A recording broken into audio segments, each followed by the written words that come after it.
If you're a beginning guitarist, you probably have heard of scales. You probably think scales are something I maybe should be working on because there is this ambiguous, they will make you better idea about scales. In this video, we will talk about a very first exercise for you if you are a beginning guitarist, even if you're not and you just want to improve your scale playing. This lesson is a great place to start with scales because it will give you 90% of the benefit of scales on the classical guitar. So we'll talk about what scales are, why you should practice them, what the benefit of them is, and also you will have some concrete exercises to do in your practice. So buckle up, enjoy.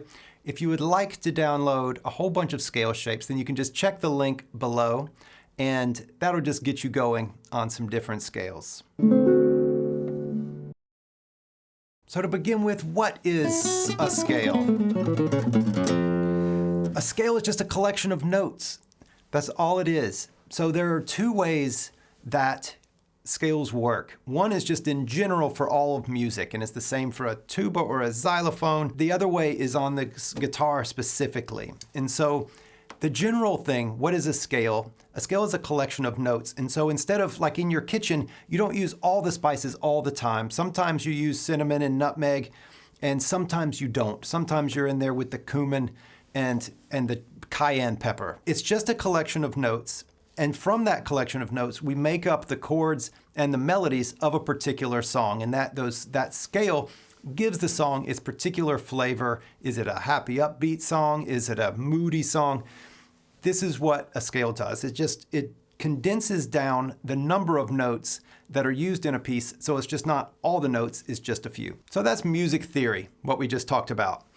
On the guitar, we also have guitar technique, and that is how we use our hands. So why practice scales on the guitar? There are many benefits to practicing scales on the guitar. To start off with, we have our left hand, and if we're just working on scales, then we can work on how do you play one note and connect it to the next and just get the fingers moving on the strings. We also have the right hand. And so with that, what is the technique by which we play the different notes? And so that is we normally use the index and middle finger back and forth with that. We can also put these hands together, and then we're working on synchronizing the hands. And that means that our melodies can flow together, the notes will connect smoothly in our pieces so that it sounds fluid and like a vocal line, like somebody's singing. And like we were talking about with the music theory, we can come to recognize the common patterns that are used in pieces of music, like the major scale. Do, re, mi, fa, sol, la, ti, do. We can recognize how that fits onto the guitar so that whenever we see it in a piece of music, we can quickly know, I know what that is, and it makes it easier to learn and memorize. So those are the benefits for playing scales on the guitar. Now you can get these benefits without learning a whole bunch of different scales. So then we have the question, what do you actually do? How do you start practicing scales? So here is what I like to call finger walking. I'm sure it's been called other things as well.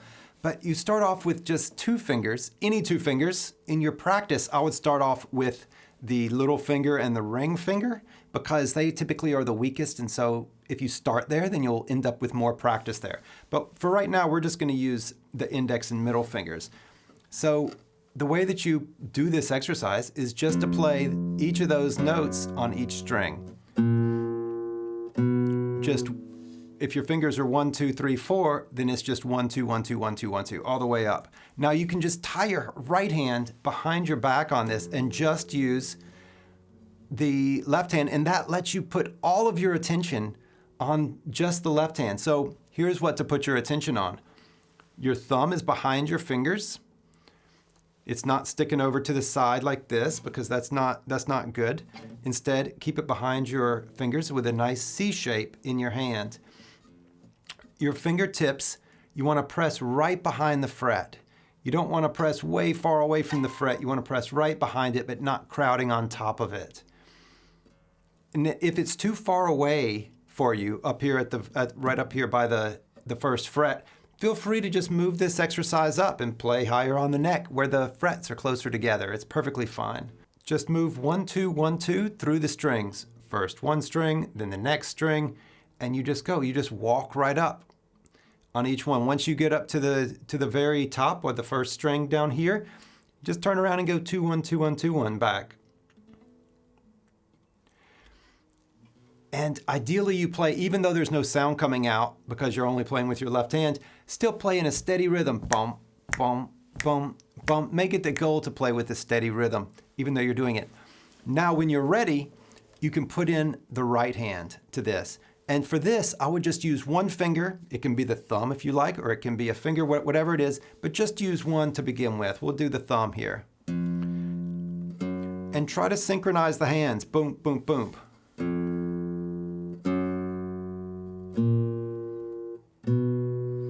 And so the goal whenever we're practicing scales is to synchronize the hands. Let the first one hold and then play the second one, let it hold. So listen to the duration of each note. And there will be a gap between, but we can try to make the gap as small as possible so that the notes kind of butt up next to each other as well as they can. So then go to the next fingers, 2 and 3, and then 3 and 4. And we have 1 and 3, 2 and 4, and 1 and 4. And so notice how the hand is different on all 6 of those pairs. You'll find that there are different challenges in your hand as you go from finger pair to finger pair. And so if you find one that is especially difficult for you, well then that's a great one to spend more time with. Okay, next, here is another exercise. After you've been doing this for a while, I just call them 1, 2, 3, 4s. I'm sure I could find a better name for this, but it's you just play 1, 2, 3, 4 up each string. 1, 2, 3, 4. And again, you can start off with just the left hand. You can start off with just the right hand and just play 4 notes and try to get those nice and even in volume and in the sound of the note. You can also, with the right hand, practice just the thumb, just the index, just the middle, each in turn as well. So then you just have your 1, 2, 3, 4s. On the way back, you can just go 4, 3, 2, 1.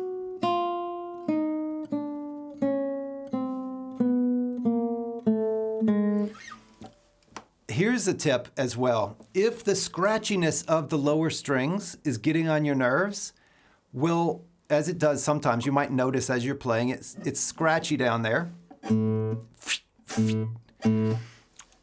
Because the strings are wound, then just use the top 3 strings and just do those, and it's okay. You can plant your thumb on a string and just use the top 3 strings, and that's perfectly fine as well. As you're practicing this, if you would like to track your progress as far as how many, what you can do is just move up a fret. So you can go up and down on the first fret, 1, 2, 3, 4, or the finger walking, whichever you do. You go up and down, then move up a fret. Now you start on the second and you just do the entire pattern there. And then you go up and down and then to the 3rd fret. And you might say, I'm going to go up to the 7th fret and back down with the 1, 2, 3, 4s. And then that's your scale practice. All the while focusing on, is my thumb behind my finger? Do I have a nice C shape? Am I right behind the fret? Is my right hand playing? Am I connecting the hands? The right hand technique is a whole study into itself. Right hand scale technique, it's a different thing. It is a whole subject. However, you can get a lot of benefit just by, even regardless of what you're doing with your right hand, just synchronizing the hands and just doing this, as long as you're paying attention to something specific, ideally at this point with your left hand. As you learn some good right hand technique and how to use your right hand, we talk a lot about this in the Woodshed program, you can add that in and make that a focus as well. So how much should you practice these? How much time should you spend? A little goes a long way. So if you put this into your daily routine of just doing, even if it's just a couple of minutes, then the focus on your hands and your left hand finger placement and your right hand and you're synchronizing the hands, this will just add up over time and will make your playing so much better. So it's a wonderful habit to get into. Don't get super anal about it, but you can just enjoy it. put it into the mix and know that over time this is something great that you're doing for yourself. All right, if you would like to download some actual scale patterns that you'll find in pieces of music, then you can see the link below for that. I would love to send it over to you. And with that, I'll bid you good day and good luck with your scales.